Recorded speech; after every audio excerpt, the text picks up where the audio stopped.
নমস্কার বন্ধুরা, আমি অন্বেষা। আগামী 15ই এপ্রিল বাংলা নববর্ষের প্রথম দিন, পয়লা বৈশাখের মতো একটা সুন্দর দিন আপনাদের জন্য আসতে চলেছে একটি সুন্দর ইভেন্ট, যেই ইভেন্টটার নাম নীল ধ্রুবতারা। এখানে আমরা উদযাপন করব যার চিন্তাভাবনা, যার মিউজিককে, যার কাজকে, তিনি none other than master of all composers, the master of all musicians, artists, Salil Chowdhury.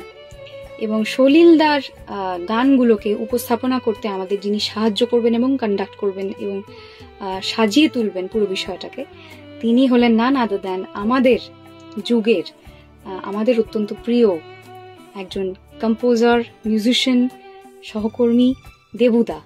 Debjyoti মিশ্র আমার কাছে অনেকটা সেরকম জানলার মতো। যখনই দেবুদার সঙ্গে দেখা হয়, আমি যেহেতু অন্য একটা টাইম লাইনে বিলং করি, আমার মনে হয় যে আমার তো জানার কথা না যে সলিল দা কেমন করে কাজ করতেন, বা উনি যখন ফ্লোরে ঢুকতেন উনি কেমন, ওনার পার্সোনাটা হতো, বা মিউজিশিয়ানদের সঙ্গে ওনার কি রসায়ন ছিল।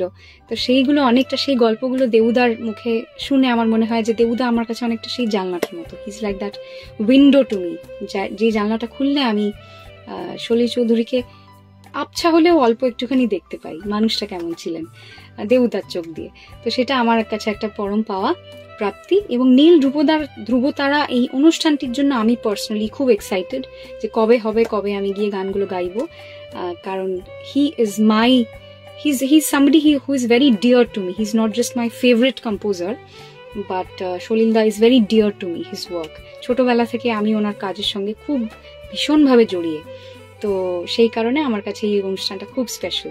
So don't miss it. Thanks to eastern metropolitan club for this wonderful initiative. So Neel Dhrubatara for you, coming soon.